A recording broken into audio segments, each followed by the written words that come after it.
KR Connections Radio presents. Join the Love Yourself Foundation for LYF Voices at the Beverly Theater in fabulous Las Vegas, Nevada on Saturday, November 15th from 11 a.m. to 3 p.m. Be inspired by speakers who share stories about how they have embraced self-love and improved their lives. Enjoy art, music, sound baths, and more. Network with mental health and wellness leaders. Come and nurture your own health and well-being. For more info about LYF Voices, visit their website, thelyfoundation.org. Welcome to Watching Mental Health, where we break down the stories, stigmas, and research in mental health. It's time to have an open conversation. So let's talk about it. Hi, everyone. Welcome to a brand new episode of Watching Mental Health. And I am so excited to have you here today because I'm really excited for this guest who I believe is a staple in our community and is really doing some amazing things. And so I'm really excited to bring onto the show today Beth Flory, who's the Chief Executive Officer of S.A.F.E, a nonprofit dedicated to supporting survivors of domestic violence. She holds a master's degree in the Human Resource Management and an SHRM-CP designation, which guides her trauma-informed approach to leadership. So Beth is passionate about fostering resilience, emotional safety, and empowerment, both within her team and among the survivors that S.A.F.E serves. And today we're going to be talking about trauma, releasing trauma, managing secondary post-traumatic stress, and really living and being happy and finding happiness after trauma. And so with that, thank you so much for coming to the show today, Beth, and welcome. Thank you for inviting me. I'm super excited to talk with you about these topics. Yeah, they're popular right now. Everyone's talking trauma, and I think that a lot of people are struggling with trauma and maybe are struggling through that cycle and in working through it in order to find another side. So I think this is a really timely conversation. But before we jump into that, let's just start. I always like to start with asking my guests, a little bit about yourself. Who are you in your own words? And, why does this kind of work matter to you? Why did you decide to go into this probably kind of challenging work area? Yeah, so as you did my amazing introduction, thank you for that. I am the CEO of S.A.F.E, comprehensive domestic violence organization here in Henderson, Nevada. And I also consider myself an artist too. So we all have our things that we do, and I love to paint, I love to draw, I love to create, and so I love to try to explore those different areas of my life kind of all at the same time to fill both that right and left brain part of my existence, I would say. So I would say in my own words, I'm a leader in the field of domestic violence as well as a creative person. Yeah, I love that. I also consider myself to be a creative person. I love to paint and, just to be able to use your hand, both sides of your brain, like you're saying. And the work that you do it can get pretty intense. And so before we jump into trauma, I want you to tell us a little bit more about what S.A.F.E is, how long has it been around, and how it serves the community here. So S.A.F.E serves survivors of domestic violence and their children. We have been in operation for 31 years. It will be 32 in February, coming up in a few months. And we provide those services in a couple different ways. So the thing we're probably most known for is our emergency shelter. We have a 62-bed confidential shelter. So what that means is it is totally hidden. So you can't Google it, you can't look up on a map. And that is extremely important for survivors of domestic violence in case they have an abusive partner who is stalking them. It can be very dangerous for somebody to leave their abusive situation. So that helps to provide some security until we're able to move them onto their own house. And then we also have some other services as well. Now, the one we see our most clients through is actually our advocacy program. So these are individuals who may help a victim with a temporary protective order, help them understand court cases that they're going through, help them get connected with resources in the community, like legal aid, for example. We also have counselors that can provide one-on-one therapeutic counseling. They are licensed. We have an LCSW and an MFT, two different types of individuals who can provide counseling. And we also do outreach and education. So we have a person who goes in the community, does tabling events, does speeches. I also do some of that for the agency. And then a 24-hour crisis hotline. So anytime somebody's in need, they want a safety plan, they want to just talk to somebody, learn about our resources, they can call our hotline. It's 702-564-3227. It is staffed 24/7 by our own employees. So we are very well informed on how to work with individuals who may be experiencing domestic violence, or maybe somebody who has a friend or family member and needs some advice on what to do to help their family member. Wow. Wow. It's a lot, and it's so important. And for people who maybe are listening around the country, we're located here in Las Vegas, Nevada, and or Southern Nevada, Henderson, and it's all part of the Southern Nevada, space, right? And I think I don't know too much about this area, but I think from what I've heard is we do have a pretty large problem with domestic violence here in Southern Nevada. We have a pretty large problem with sex trafficking here, and with victims struggling to find resources and kind of a lot of opportunities for this to happen, for these victims to happen here in our town. Have you noticed that, or is that kind of more of a rumor? Yeah, so domestic violence is a pervasive problem that's all across the United States. Historically, I've worked at Safe House. It'll be about 16 and a half years now. And the old data said 1 in 4 women and 1 in 7 men would experience domestic violence.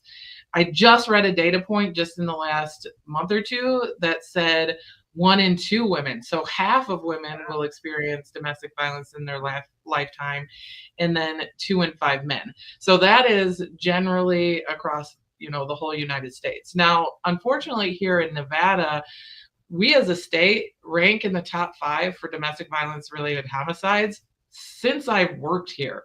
So I think it was like 1 year that we were not in the top 5 list of domestic violence homicides. So it's definitely a pervasive problem. And then you had mentioned sex trafficking. We do serve survivors of human trafficking as well. And Vegas being the town that it is, I think unfortunately it lends to that type of abusive situation because of the environment we have with the Strip, and as well as the transient nature of the city that we have. Yeah, absolutely. I think you're right. Just the nature of our city being an international destination in some ways. When we have these large events like the Super Bowl or F1, you always kind of hear of these spikes of this activity, and so it is too bad. So we really do need these services. But you're in the brunt of it every day. It sounds like you've been doing this for a long time. How do you deal with that trauma, that post-secondary trauma? And for those who don't know, explain more, what does that mean, that post-secondary trauma that people who are in this work may experience? So when individuals work in types of work that you see horrible things, you hear horrible stories every single day that you're at work. So this could be a job like mine. We also see secondary post-traumatic stress or secondary trauma happen with people who work in hospitals, firemen, police officers. It's when you're exposed to this stress daily and you see these horrible things daily, it can actually impact your own mental health, and you start to exhibit symptoms that are pretty much the same or similar as somebody with PTSD. And an example of a story I could use, and I apologize if this is slightly graphic. It's I went to the Cliffs of Moher in Ireland on a vacation, and when I went to those cliffs, the first thing that I thought was, I wonder how many people jump off this cliff, instead of, oh, how beautiful is this cliff? And for a long time, some of these thoughts that I would have, I didn't think I thought they were kind of a normal way of thinking, but then I realized in talking to people who don't work in these type of fields, they really don't have those kind of thoughts. And it's unfortunately because we hear so much trauma.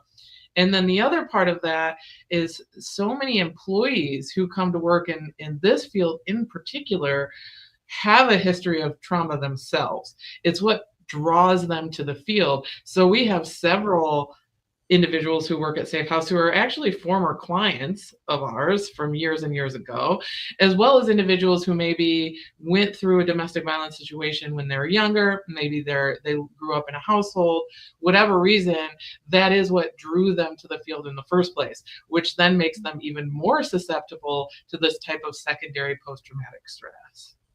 Yeah, that's true. And that is true. People, in the mental health space tend to have come from, a mental health challenge or a story. And same thing with addictions. People who are in addictions tend to have had a history with themselves or family. And so that makes sense that you would see that here too. And so I guess, my next question is, it's hard. Like how do you help people get through that trauma, both maybe the clients you're serving as well as the staff that that you're leading? So with our clientele, a big part of it, number one, is our employees have to be trauma informed. So that means that they receive education on trauma, what is trauma, what causes it, and the impacts of trauma on individuals, so that they can recognize these symptoms within our clientele. So one misconception may be that, our clients come to us sad, right? A lot of our victims are very angry when they come to our shelter. They're angry at their life situation. They're angry they were abused. They're angry they have to leave their household. And, that regulation of their mood is compromised by that trauma, as well as some other things like the ability to make plans. When you're a survivor of trauma, it's hard to order something A, B, C, D, E. And so even being prepared to manage that when you're trying to help somebody, move into their own apartment, while understanding these emotions that they may have, or maybe when they're talking to you, their communication kind of jumps around because of what's going on with their mental health. So, number one is understanding that so that employees don't take that personally. We then, as I mentioned, we have our counseling department at Safe House. They use a range of modalities to help people overcome trauma. So some of the common ones are like CBT, which is cognitive behavioral therapy. There's one EMDR, and that's actually an eye movement. And it's funny because you'll hear some of these techniques and tools that are used for trauma that you're like, that sounds kind of like hocus pocus, but it's actually rooted in science. It does work to use these therapies. We have a machine that sends an electrical current. It hooks to your ears and looks like a 90s Walkman. That it's called an alpha stim machine. It sends a current over your nerve, and it can help, calm anxiety and depression, all things that can be symptoms of trauma. And then the other thing with our staff is we do a lot of education just on self-care.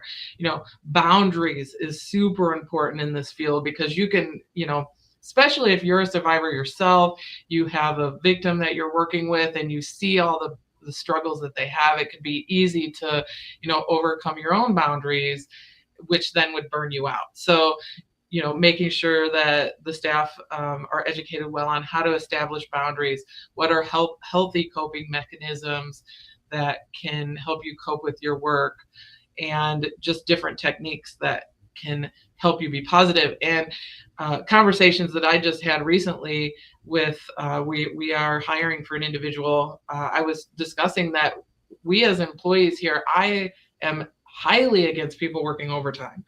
I've worked in some jobs where I've had to work 60, hours a week or something outrageous, or stay over all the time because of call-ins. And we are so conscientious of avoiding overtime with our employees, giving them some flexibility. Our salary employees have flex time so that they have that ability to step away from the job, have a personal life, and take care of themselves. And we also make sure that we have good, medical coverage, even though we're small, good health coverage to take care of yourself, an EAP program. so that individuals can receive counseling. I myself, throughout the history of working at Safe House, have seen a counselor, I think, on 3 different occasions where I recognized in myself that I was having an issue and was like, okay, I need external help for this. And I think it's that mindset of it's okay for me to get help as a provider. I think it can be easy as a provider to think you need to be the end all be all. You need to be the picture perfect person, that helps other people, and really recognize, okay, it's time for me to take care of myself so that I can take care of other people. Yeah, absolutely. I think that what a powerful approach to taking care of your team and your staff. You're small but mighty, and it's almost like it's not an excuse to say, well, we're a small team, so we really work everyone to the bone. It's like, no, that's not what we do. And people just don't talk about how burnout impacts the people who are in this space so much. And especially here in Nevada, like we have such a high, I think, rate of provider burnout of people who are doing this work, this first responder type work and helping victims out in the community, that they just burn out, and then we can't use them anymore, right? So we need that time. We need to be able to have our lives. And to me, this sounds a little bit like a reflection of your kind of trauma informed approach to leadership. And so I mentioned that in your bio. So talk to me a little bit more about that. Is that, kind of one of the things, is taking care of your team like in this way, kind of one of those aspects of trauma informed approach to leadership that you take? Yeah, so a big part of it is, number one, is recognizing that your team can end up with secondary traumatic stress. So you have to, that is number one, right? You have to recognize that. And, luckily, because we work with trauma, we're educating ourselves on trauma already, that we can kind of easily transfer that. So that's number one. Really holding, I would call it maybe a democratic approach to leadership, never raising your voice, never, yelling at staff. I have worked in some past jobs where I had some bosses that, I definitely got yelled at. And I worked in social work since I came into the field in, 2000, I think it was. And, I had some bosses that yelled at me, and that definitely contributed to my burnout. So it's, keeping myself healthy and calm and reflective and being honest and really approaching employees in that calm, consistent, steady kind of manner, being as transparent as possible with employees, talking openly, open door policy. I have an open door policy in the sense that anybody can talk to me, but I do want to caution supervisors that it's good to have office hours scheduled, because you can actually lose your own boundaries in that. Sure. So, have people schedule with you for sure. Unless somebody's in a crisis, listening to staff, understanding that they have lives, and being trustworthy and consistent is super important in a trauma-informed approach. I definitely have found, and sometimes it's been hard learning on my own, right? It's like, maybe I said something to an employee that I didn't realize hurt their feelings or made them feel a certain way, that they come back and tell me, that I'm willing to apologize and willing to admit my own faults. So I have definitely found in the leadership roles in this type of work that I've had to really, really exercise, learn emotional intelligence, because I feel those kind of go hand in hand. When you have good emotional intelligence, you have empathy, I think it lends extremely well to supporting individuals who work in this field.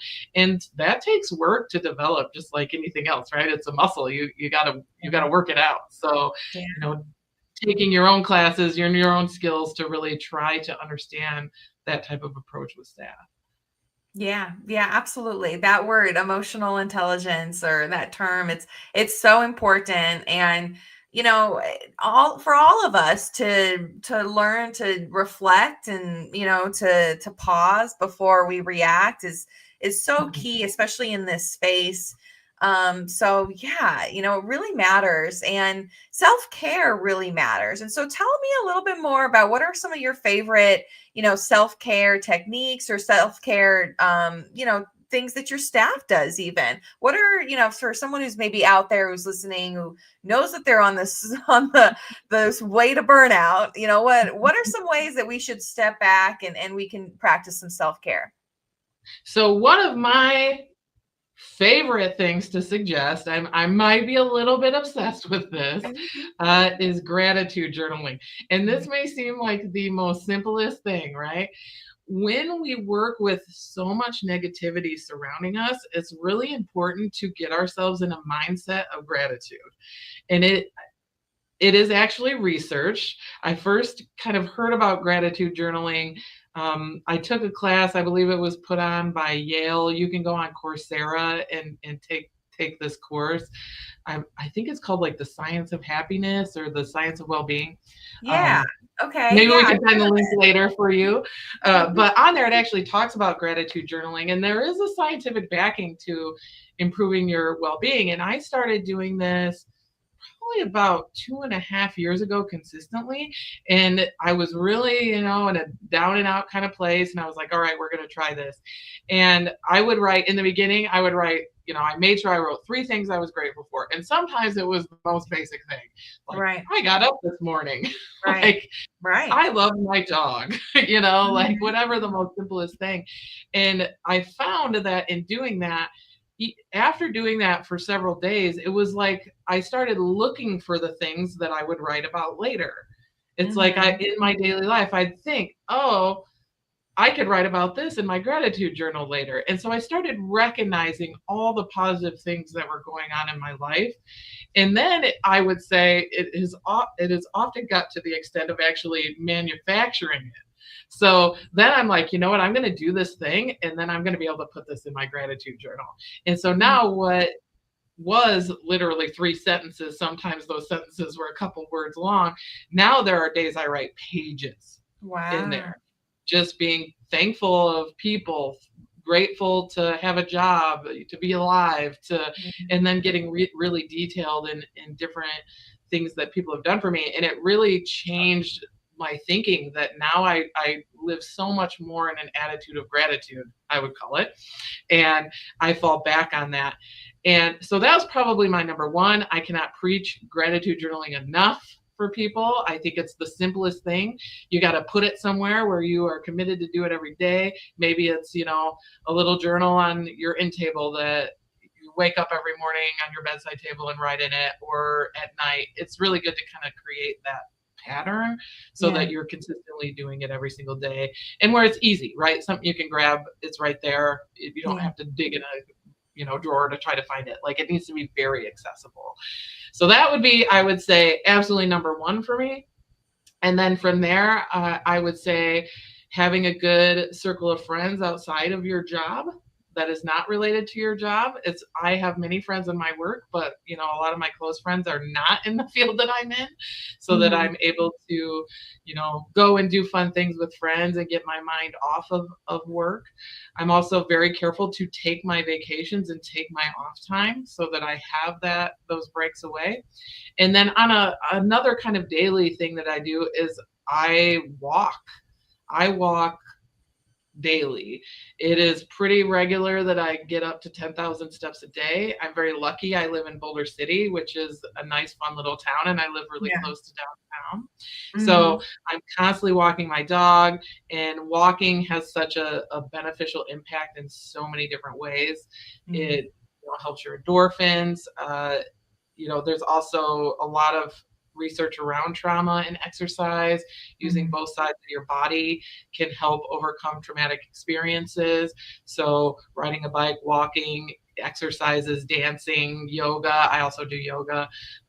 It helps keep that brain working and both sides of your brain communicating, which helps overcome trauma as well. Yeah, actually, that's true. That's absolutely true. It to keep your body moving is so good for your mental health, and people just don't realize that. And I just loved all the things you said. But and I hate to keep going back to this, but I love how you said, I take my vacation, right? I take my time off. I was in a class, like a mental health class, where we were, talking about helping people who are struggling with suicide. And and they were like, raise your hand if you're there and available and accessible at all times of the day, right? And there were people who were raising their hand, and I was like, I'm not raising my hand, like because I'm not that. I know I'm not that, and then I almost feel bad, right? Like, oh, I should be available, I should be here, whenever anybody needs me, but the truth is I can't, like, I need to have those boundaries in place in order, I need to practice that self-care in order for me to then show up right when I do show up. And so I love that you keep mentioning that, because people are like, oh, you have to be accessible all the time because a crisis can happen any time of the day or night. And that's true. A crisis can happen any time of the day or night, but you yourself don't have to be there every time in the day or night, right? Well, and that's why we, should have a community around this, right? Or adequate staffing in a job so that we shouldn't have to roll 24/7, Right. In a crisis. We shouldn't. And I have worked in some fields where I was on call 24/7. And that's why it's important that I have, like, one of the changes I made when I became CEO of Safe House is I actually put an assistant manager at our shelter, because for the entire time I was here, there was only a manager that was running the shelter, the emergency services director. And I was like, we need an assistant manager, if not just for the on-call portion, because that facility is 24/7. They're a crisis anytime. So Yeah. I'm like, you need to be able to pass that phone to somebody else. And then even with our advocates, our advocate supervisor talks about, hey, our courts aren't open at night. Yes, I have kind of a varied schedule to accommodate clients who may have work, but I have my cutoff time. My Right. cutoff time is my cutoff time, and I can call in the morning. There's nothing that's going to change that. And there are resources in the community for those more extreme cases, right? When you have somebody who is experiencing suicidal thoughts and different things, there are those community resources. And even then, it's like not the same person is working that Highline every single day, all day Right. long. You're Right. shifting your workers. So it's super important for people to get a break. I can't, besides the gratitude journaling, that's my other one. Take a break. Take Make a sure you break. take a break.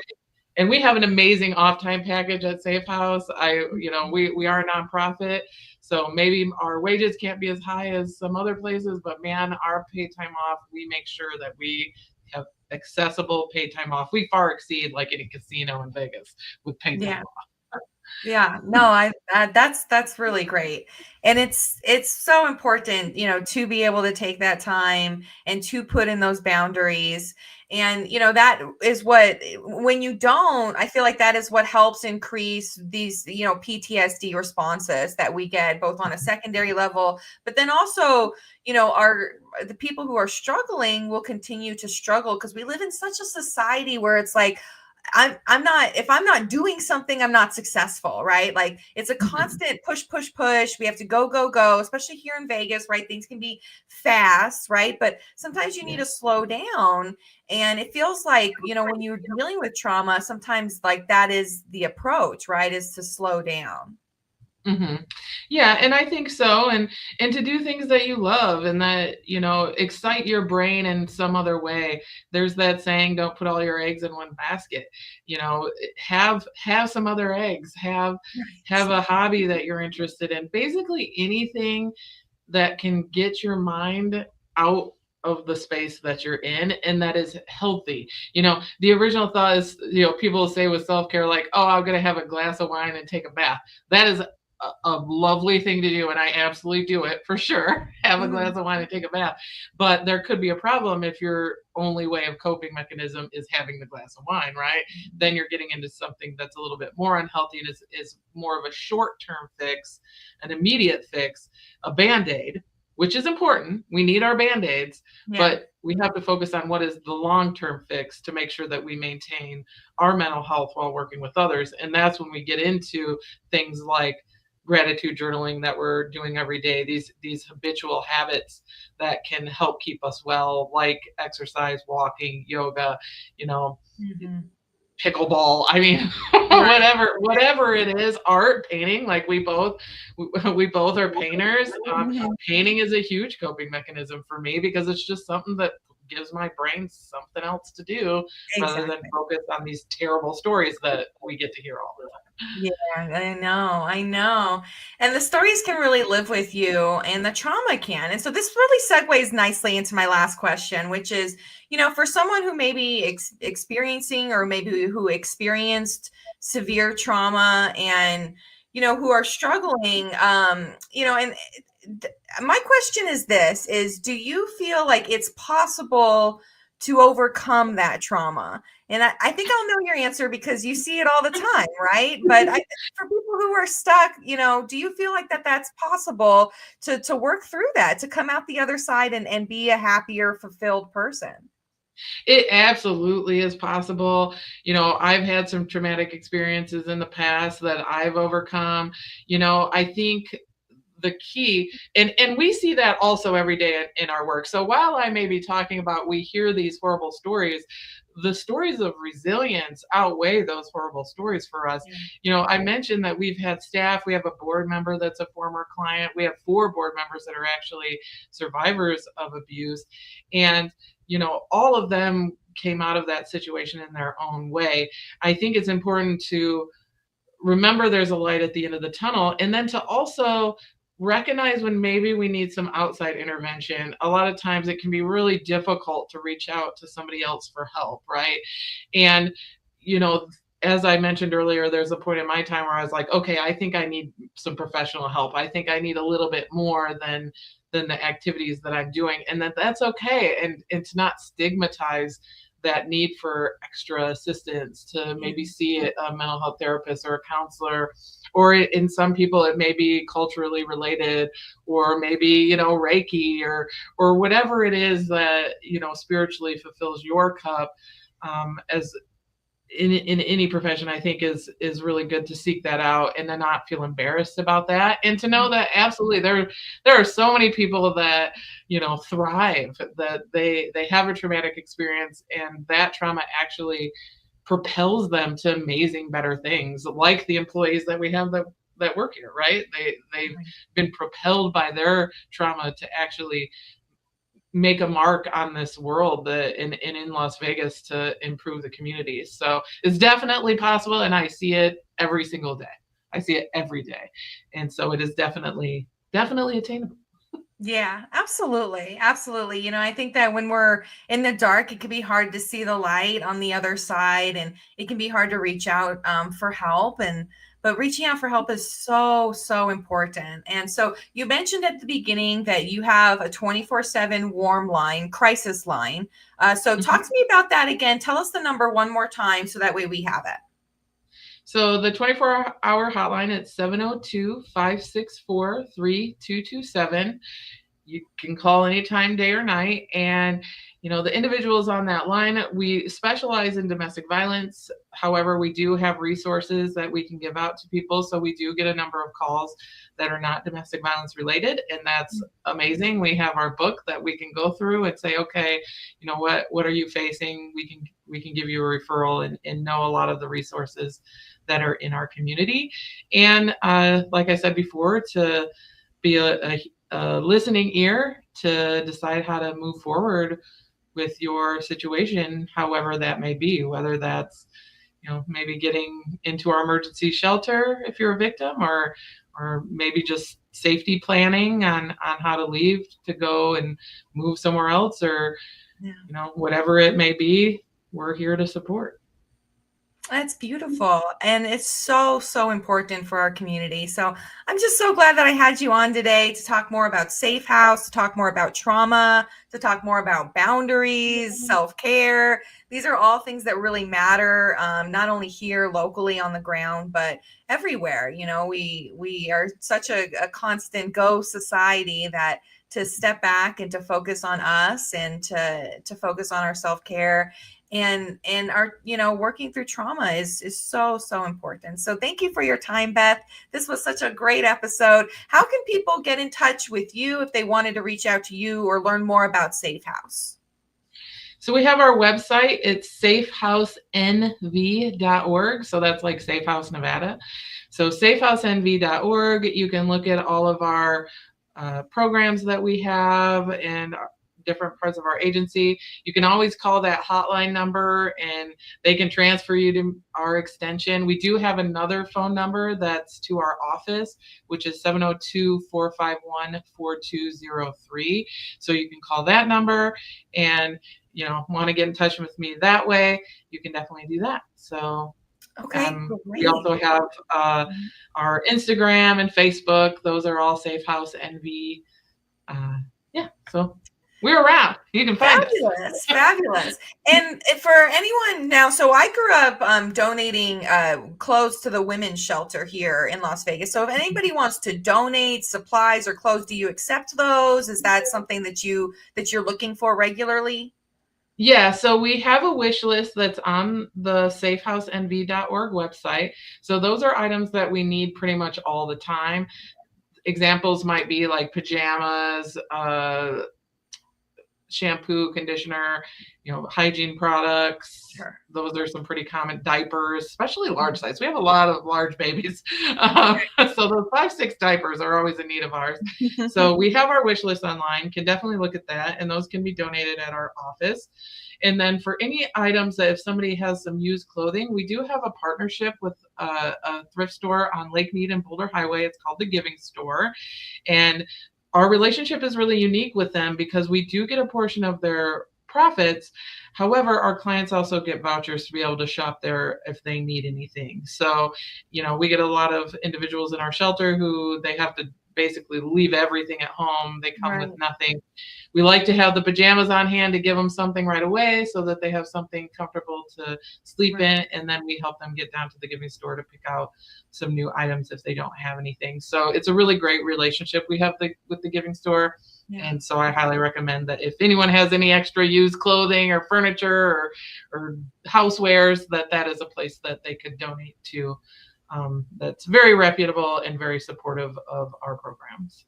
Well, that's fabulous. That's so good to know. Thank you so much. Thank you again for your time. And for everyone listening, thank you for tuning in today. We are live every first and third Wednesday of the month, but you can see all of our episodes at katierosewechter.com. And I'm excited for this, just a great episode, and looking forward to seeing everyone again next time here in a couple of weeks. Have a good one, and we'll see you soon. Bye. Bye.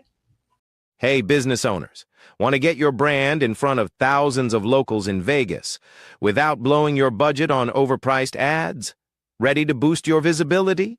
Use promo code PRTalk for an exclusive offer. Click the link in the description or contact 702-445-9488 to talk to our experts today. Vegas is watching. Make sure they see you. PR Connections Radio thanks you for watching this podcast. Check out more episodes of this show and our others at prconnectionsradio.com.